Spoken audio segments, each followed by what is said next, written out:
So, please continue. Done?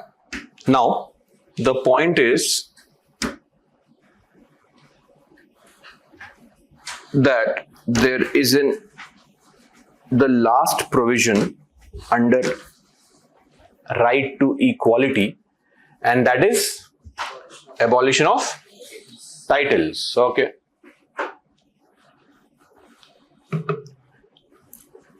So, first one, no title by state. State shall not give any title. The only exception is military or academic titles like doctor title. Right now, these days, engineers are using ER shamelessly. You can, but no problem. 90% countries engineer only. Right? No, I also have a degree in engineering, don't worry. I can make fun of engineers. This is how you can crack jokes. If you have the same issue, then you can make fun. Otherwise, you should not. So, non-engineers, please don't make fun, but engineers can make fun of other engineers. So, no titles by the state. If, let's say, Abhiram IAS gives you a title, Prince of Abhiram, Princess of Abhiram, will that be allowed? Not based on some exam they conduct, just based on cuteness. Yes or no? Why? Because it is not a state. They can give all kinds of titles, nobody cares. State will not give a title. Modi ji will not call you, the government of India will not call you and say, okay, Prince of India, Princess of India. That will not happen. Clear? Also, Indian citizens are not allowed to accept foreign titles. In 1980s, you know Sunil Gavaskar? Sunil Gavaskar? Oh, you know Sachin Tendulkar? Oh, okay. Thankfully. Okay. So, Sunil Gavaskar was being given this title, knighthood. So, UK gives knighthood, sir. But he did not accept it. He could not, because Indian citizens cannot accept titles from foreign states. Clear? Awards, okay. Titles, not okay. Now, if some foreigner is working in India, holding some office of profit, getting benefit from the government, they cannot accept any foreign title without the president's permission. Let's say a foreigner comes to some IIT and is delivering some guest lecture and is getting payment for it.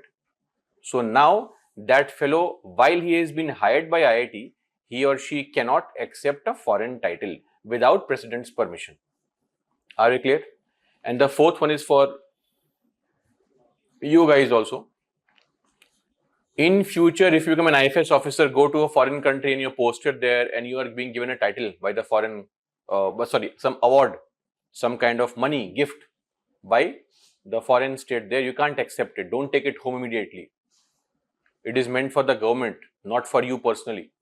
So you'll have to ask for the permission of president to accept gifts if you're holding any government post. Are you clear? In fact, the service rules also mention, if you are an IFS officer and you want to marry a foreigner, you need president's permission. If by any chance you somehow trap a foreigner, somehow you convince a foreigner, don't worry, it might happen.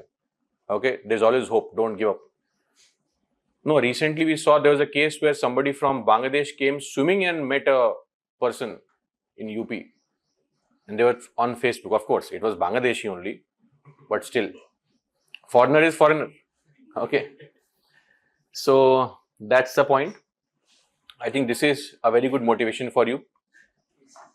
See, right now, if you marry, you need parents' permission. But if you become IFS officer, you need president's permission. This is today's early morning motivation to clear the exam. That's it. This is Article 18. Is it not violating the right to privacy, Article 21, right to marry? I'll tell you. The problem is that when you have signed the acceptance letter to join, you are giving up certain kinds of rights. Okay, so the government or the parliament by law can modify fundamental rights for government officials. Like as an armed forces officer, you can't protest. Okay, if you're in the armed forces, you can't use freedom of speech and expression to criticize the army only. Not allowed. That's why if you're in the police service, some of your FRs are restricted. Sure. No full use of FRs. If there is a tussle between the government laws and just personal opinion, so Leave the job. do Leave the job. The job has a criteria. so do you have any option to go court against the No. government? No. People have gone to court. The Article 34 allows this, that Parliament can modify the use of FRs.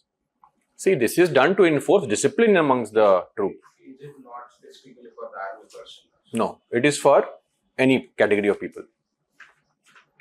Wait, right, Article 21 says right to sleep is a part of right to life. Don't use that in the class right now, but it is there. If your senior says, go, come on, start killing, firing, and you say, no, right to sleep right now, I'll sleep. That could be a problem. That is why rights are curtailed for those people. Anyway, on a passing reference, there is also this thing called National Civil Awards. It was started in 1954 by Chachaji. And we have 4 categories of awards. The Padma Awards and the Bharat Ratna. 3 Padma Awards, 1 Bharat Ratna. So, Bharat Ratna, maximum 3 per year. That is the criteria. Though, we have seen a situation where 4 people and 5 people were given award in 1 year. But officially, the criteria is maximum 3 people can be given Bharat Ratna every year. Okay. In 1977, when Janata Party came to power, they cancelled these awards. They said that these awards, you are calling somebody Bharat Ratna. Why? It creates inequality. Somebody is a Bharat Ratna. Then what about others? What are they? Stones of Bharat. Everybody is a Bharat Ratna. So don't give these awards because they are like titles. But then Indira Gandhi came back to power. And she said, how dare you cancel these? My papa started these awards. And the awards resumed. But in 1992, somebody went to court and challenged that these awards violate Article 18 because they are like titles. Finally, in 1995, the court said that no, these awards are not titles. Suspended twice, but awards are not titles. Any country has complete right to recognize the contribution of people. These can't be considered as titles. Are you clear? So these are the only condition is that you can't use them in your name. If you get the Padma Shri, don't run to the Aadhaar office that now change my name in Aadhaar. Padma Shri ABC. That is not allowed. It happened in your state only. The actors Mohan Babu and Brahmanand. So what they did was they started using this in their name, Padma Shri. So Andhra High Court said that give the award back. Then the matter went to Supreme Court. Supreme Court said, okay, let them keep the award, but next time if you do this nonsense, we'll take the award away from you. Are they clear? So you can't use them with your name officially. Unofficially in your house, tell your kids, now from today call me Padma Shri Papa only. No problem. Nobody cares. Officially you can't use it. And look at the criteria. Padma Shri for distinguished service. Padma Bhushan for distinguished service of high order. Exceptional and distinguished service. Highest order. What is the meaning of all this? If you like the government, Padma Shri. If you really love them, Bhushan. If you are crazy about them, Padma Bhushan. If you can give your life and heart and soul and mind to them. That's what it is actually. Because this award is given by central government. Completely on its own. To tell you a simple example, in this award is given by central government, Prime Minister. Okay. In 1955, who was the Prime Minister? In 1955, Chachaji got this award. He gave the award to himself. And in the press, they published all these things that Nehru was not ready to accept the award. The other cabinet ministers forced him to accept the award. That, sir, please. And he was refusing. Finally, in 1971, who was the PM? Indira Gandhi. She said, if Papa can do it, I can do it. And she also gave the award to herself. In 1990, two people got this award. One very important, Rajiv Gandhi. Other not so important, Dr. Ambedkar.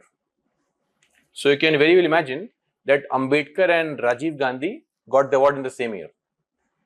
And Patel got the award after Rajiv Gandhi in 91. So you see, this creates a problem. But anyway, that's of no concern to us. This is what you should know. Done? Okay.